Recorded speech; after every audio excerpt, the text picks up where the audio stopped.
Good morning, students. Just take out your My Observations English book, Grade 3, Part 2, and open your page number 5. Look here, students, page number 5 and chapter number 7. Benji is most surprising. Yes, we have read this chapter. हम इसे last video में इस chapter को complete कर चुके हैं and now my observations book से हम इसे आज कंप्लीट करने वाले हैं. तो first is question number 2. What I learn from the story. जैसा कि हम हर बार लिखते हैं कि हम जो भी स्टोरी रीड करते हैं स्टूडेंट्स, उससे हमने क्या सीखा वो हम लिखते हैं यहाँ पर, बट इस क्वेश्चन को इस बार आप सेल्फ करेंगे as a SW. Got it. And question number 1 and 3 you have not to do and come on the page number 6, page number 6 and question number 4. Yes, why was it difficult for Benji to get his ball out from the sea? Yes students, अगर आपको याद है तो हमने इस question को आपकी my observation book में भी है एंड डिस्कवरिंग में जब हम चैप्टर को रीड कर रहे थे तो उसके जो क्वेश्चन आंसर्स थे उसमें भी ये क्वेश्चन आया था. क्योंकि देखिए इसमें क्या बताना है हमें कि उसके लिए डिफ़िकल्ट क्यों था. अब उसके लिए डिफ़िकल्ट तो होगा ना स्टूडेंट्स, क्योंकि उसे स्विमिंग आती नहीं है तो, और उसकी बॉल कहाँ है, सी में है, तो उसके लिए डिफ़िकल्ट तो होगा ना उसे लाना. तो अब हमें वही रीज़न यहाँ पे देना कि उसके लिए डिफ़िकल्ट क्यों था. तो आप अपना आंसर इस तरीके से लिखेंगे, it was difficult for Benji.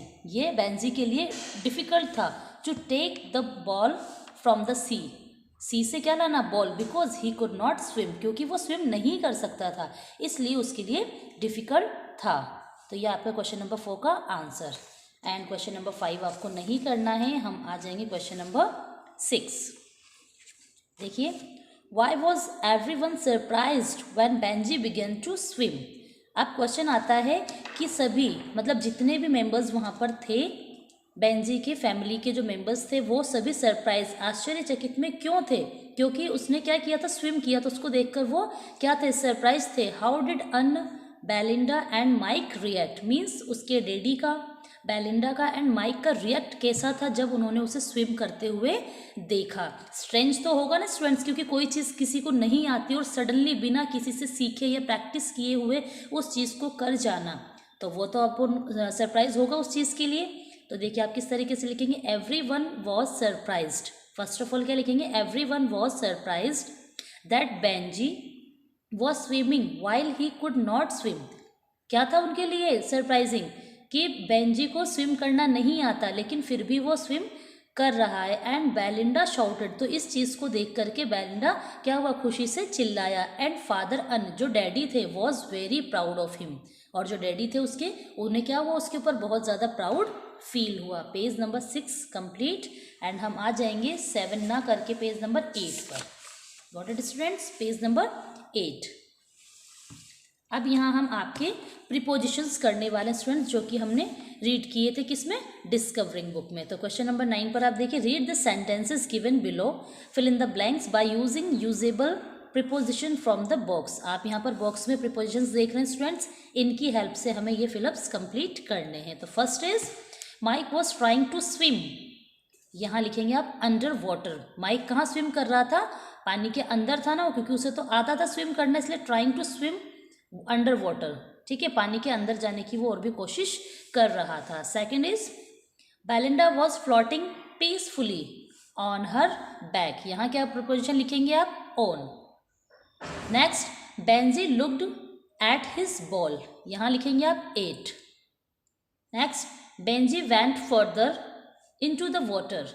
पानी के और भी आगे चला गया वो. इनटू पानी के अंदर है ना, इनटू प्रीपोजिशन यहाँ लिखेंगे. And it was up to, यहाँ लिखेंगे आप it was up to his waist now. Students एक चीज़ मैं आपको और बता देती हूँ कि आप इसकी हेल्प से तो कर रहे हैं, लेकिन अगर आप इस चैप्टर को आपकी डिस्कवरिंग जो बुक है वहाँ से देखेंगे तो आपको ये सारे प्रीपोजिशन इजीली मिल जाएंगे, क्योंकि ये एक तरीके से आपका पेरा पूरा वही है जो चैप्टर हम रीड कर चुके हैं. तो उसमें से उन्होंने बीच में से जो प्रीपोजिशंस उस चैप्टर में यूज़ हुए हैं उन्हें मिस कर दिया है और हमें यहाँ पर करने के लिए दे दिया है, किसमें, माय ऑब्जर्वेशंस बुक में. तो आपके लिए और ईजी हो जाएगा. नेक्स्ट देखिए, a wave sent the ball almost. जो वेव थी, पानी की जो लहरें थी, वो बॉल को लगभग कहाँ भेज दिया उन्होंने, टॉप ऑफ द बेंजी. यानी कि बेंजी के और भी ऊपर वो बॉल चली गई, क्योंकि जो उसकी लहरें थी, समुद्र की लहरें, वो बॉल को आगे ले जा रही थी। तो आप यहाँ क्या लिखेंगे? ऑन। नेक्स्ट, बेंजी सा the others watching him near by. Benji ने क्या देखा? अदर जो वहाँ पर पीपल्स थे उन्हें देखा उसके पास में, नियर बाय लिखेंगे आप यहाँ पर। नेक्स्ट, हिम इन एस्टोनिशमेंट, यहाँ लिखेंगे आप in. Next, the wind blew it out to the sea, to prepositions, to the sea. And none of you heard me calling, line हमने रीड की है ना ये, कि वो क्या कर रहा था? वो शाउटेड कर रहा था ना, बुला रहा था बेंजी सभी को, बट कोई भी उसकी नहीं सुन रहा था। तो यहाँ लिखेंगे आप to you to get it for me. क्या लिखेंगे? टू एंड टू, दोनों में to prepositions. And the last is last second, daddy had heard all this and he patted Benjy on his shoulder. Daddy ने सारी क्या सुनी? Story जब सुनी तो बेंजी के शोल्डर पर क्या किया? पैटेड किया, उसे शाबाशी दी। तो आप यहाँ लिखेंगे ऑन प्रीपोजिशंस। Got it?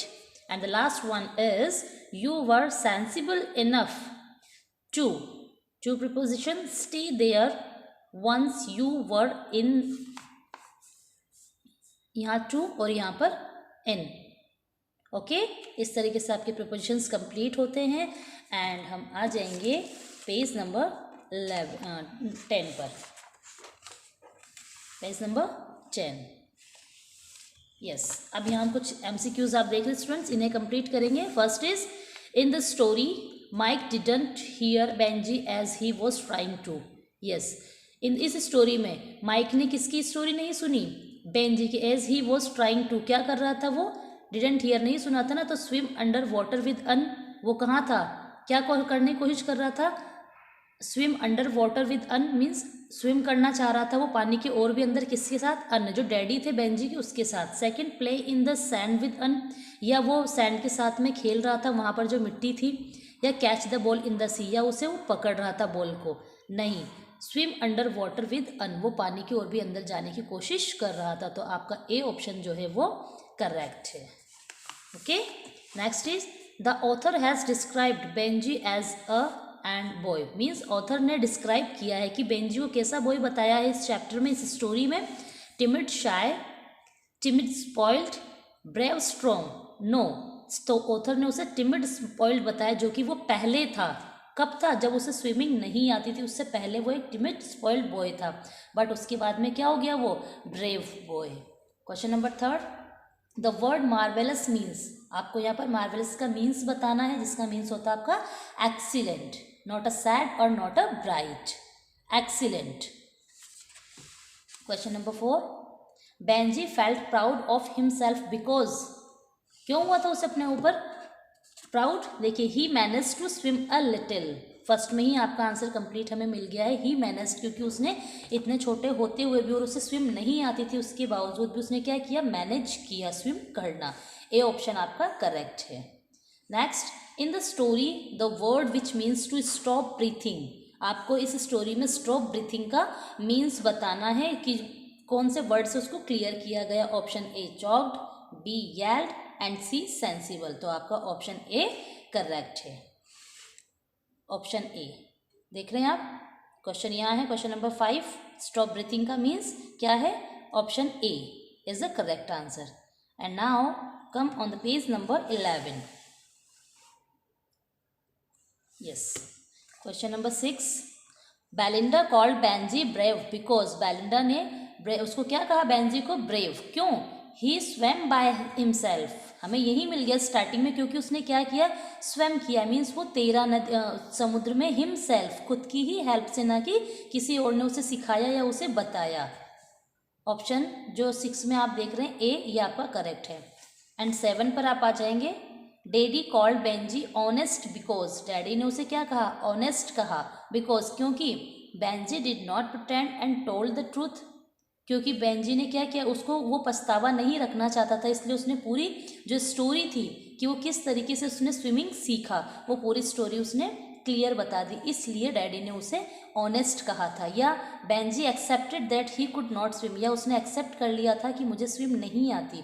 या फिर Benjy encouraged Mike to swim under water, या ये अनकरेज कर दिया था Mike to swim under water जब वो उसके अंदर था, कौन, माइक।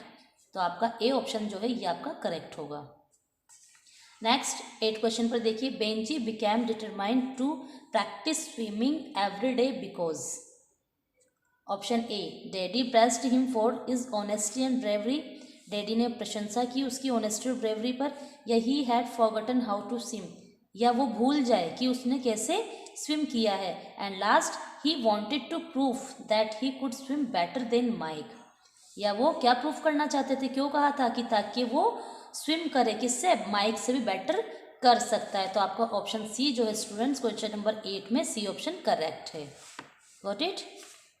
एंड क्वेश्चन नंबर 9 पर आप देखिए, prepositions are words that tell us about the position and location of an, means क्या बताता है प्रीपोजिशन, जो वर्ड है वो हमें किसके बारे में बताता है। ऑप्शन ए, पर्सन, प्लेस और थिंग, या नाउन, प्रोनाउन और वर्ब, या एडजेक्टिव, एडवर्ब और conjunction. Yes, option A is correct कि हमें प्रीपोजिशंस क्या बताते हैं, पर्सन, प्लेस और थिंग, उनकी पोजीशन बताते हैं, उनकी लोकेशन बताते हैं। तो आपका क्वेश्चन नंबर 9 में ए ऑप्शन करेक्ट है।